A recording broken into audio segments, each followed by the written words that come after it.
or upgrade your car with Spinny.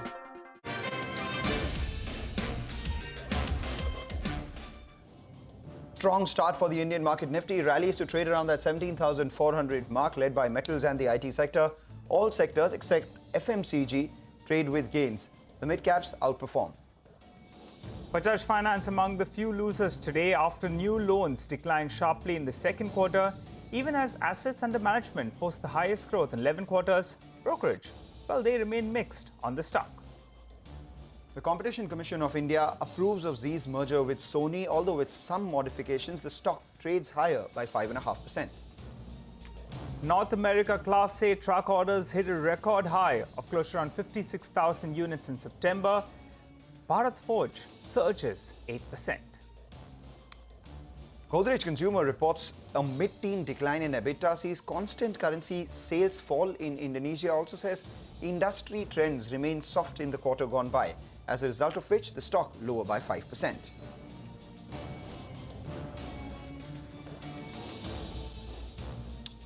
Hello and welcome to Chartbusters. I'm Nigel D'Souza and joining me is Mangalam Malu. Hey Mangalam, as we pointed out earlier today as well, chasing the gap up must have not been such a great idea. But if you bought the intraday dip, well, we will be making some money. And as we speak, the Nifty is moving back towards the high point of the day. Remember, we went down to around that 17,340 odd. From there, we have bounced close to around 80 points. The stock that's actually moved in the last 10 minutes is ITC.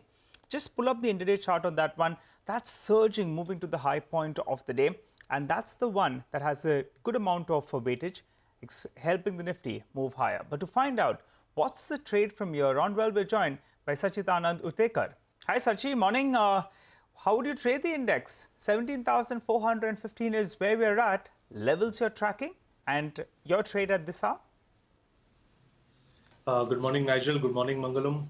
Clearly, it's a very strong bullish day, and the way both the indices have managed to sustain about their 20-day exponential moving average, which is commendable. Here, if you look at the data of Nifty, purely it looks like a bullish day wherein 17,500 may emerge as a very strong resistance. So we are not expecting an expiry about 17,500.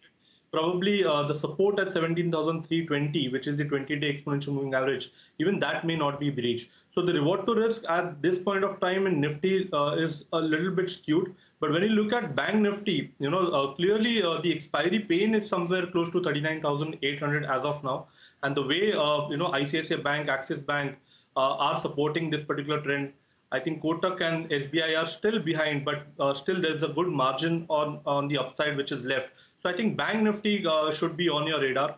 When we look at the entire setup, we don't see it slipping below 39,300 on a closing basis. So probably one can keep a stop loss there and look for some buying opportunities when it comes to Bank Nifty. The expiry zone could be somewhere close to around 39,700, 800. So there's a good amount of unwinding which can kick in once 39,500 level is breached. So we are expecting this bullish momentum to continue, and especially focused on banking. 39,800 is where the 20-day moving average of the Nifty Bank is as well. So maybe some congestion only above levels of 39,800. But up until then is something that the Nifty Bank can go ahead and traverse. As we speak, closing in on that 20-day moving average for the Nifty as well. 17,450 is there where it stood. Individual stocks, what do you have on your list this morning for us, Sachi? Mangalam, Autopack is again gearing up for momentum, and here we have seen M&M again participating. So if you look at the entire structure on the daily scale, it looks like it has rebounded well from the broadening formation base, which is close to around 1220 levels. There's a positive crossover on its RSI, which has managed to sustain about the 50 mark. It's a good sign of strength. And if we look at the 5 and 20-day exponential moving average, again, there is a convergence on the positive side, indicating fresh directional momentum. So I think this is a good idea to build some longs in M&M, keep a stop loss at 1262. The immediate target is around 1310 and the positional target is around 1360. The other stock that has been on our radar is PVR. We discussed this particular stock last week as well. If you look at the entire setup, we have multiple bullish signs here. Declining wedge formation has been matured. We have a bullish hammer formation on its weekly scale. And if you look at the crossover again, it has managed to scale up above its 200-day exponential moving average. So here again, PVR can be bought in From a trading perspective, we are looking at a price target of around 1910. Positional target would be around 1980. The stop loss should be placed at 1755 and long positions can be built in PVR as well. Okay, all right, Sachi, thanks so much for stopping by, filling us in with your call on the index as well as on a couple of trading strategies. Well, let's move to our special segment there where we get a few ideas for profit from Money Control Pro. Sachin Pal of moneycontrol.com is standing by to tell us about a stock that he's tracking very